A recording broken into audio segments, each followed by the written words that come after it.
For the first time in a while, the Washington Nationals are not good. That kinda sucks, but in the meantime, it's the perfect opportunity to fantasize about the potential of a Nationals farm system that got a whole lot better in 2021. Will these players ever reach their ceilings? Who knows, but we should all be annoying on Twitter about them anyways. Here are 6 potential breakout players on the Washington Nationals, in no particular order.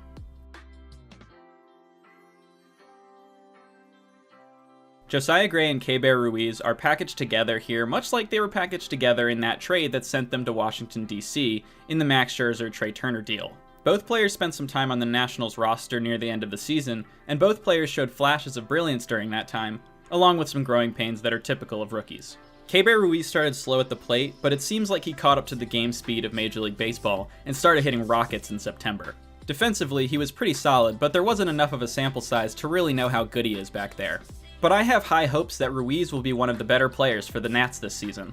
As for Josiah Gray, he has a great fastball and 2 solid breaking balls, and he has the look of a top strikeout guy if he progresses. However, he gave up a lot of homers. Fun fact, or maybe not so fun fact, in his first 5 starts as a National, Gray gave up 10 runs. 8 of those runs were solo homers. But most of the time, solo shots don't beat you, which reflected in the results of those games. No, he didn't get the all-important win in any of these games, Grandpa, but in 28 innings he allowed 9 earned runs, which comes out to a 2.89 ERA.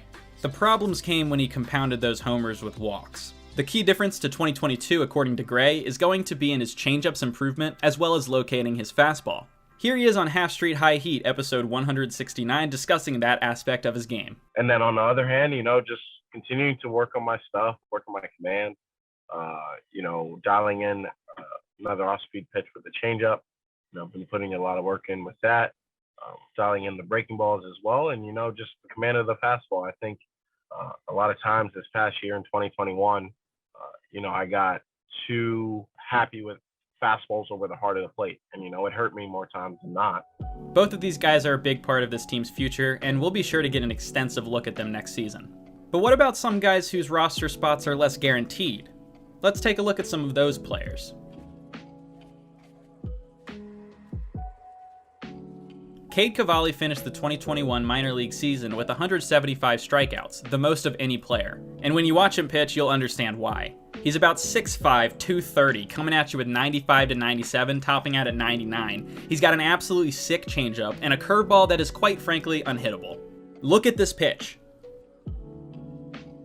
I mean, as a hitter, what do you do with that?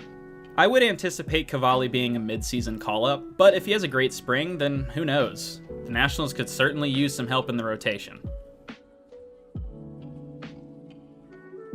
Cole Henry is my fast-track prospect after his excellent performance at the Arizona Fall League. For those who don't know, the Arizona Fall League is a league of top prospects hand-selected by their clubs to participate in about 30 games. Some of the best prospects in baseball play here, and Cole Henry at age 22 went out and dominated them. He pitched 19 innings to a 3.32 ERA and struck out 30 batters in that time. Even more impressive was Henry's command, especially at the A+ level, where he finished with a whip of .79, meaning he wasn't allowing many base runners. Although he's only 22, I could see the Nationals trying to fast-track Henry to the major league level if he can stay healthy and pitch well to start 2022.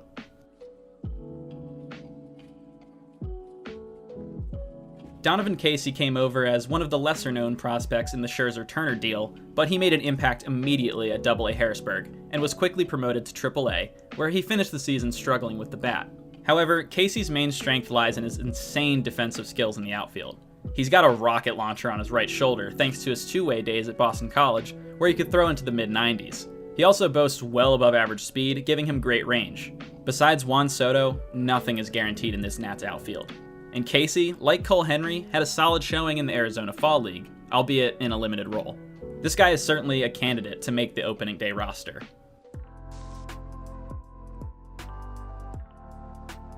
Evan Lee is a prospect that isn't ranked as highly via MLB Pipeline, likely due to him being a position player turned pitcher, but he's a raw talent that the Nationals like a lot. The thing that jumps out immediately about Lee is his strikeout stuff. In the minor leagues during the 2021 season, Lee was striking out batters at a rate of over 12 batters per 9 innings. That's really good, but his lack of control was still an issue. Still, scouts say that Evan Lee has a great fastball with high spin rate and one of the nastier lefty curveballs you're gonna see. I don't see Lee as a guy who's ready to start in the majors, but I could absolutely see him being called up to pitch out of the bullpen. I hope he finds his way to the majors because I want to see more of his elite stuff.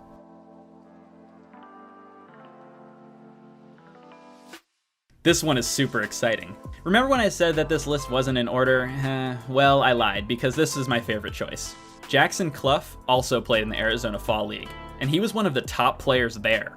In 22 games, Cluff had a batting average of .342 and an on-base percentage of .432.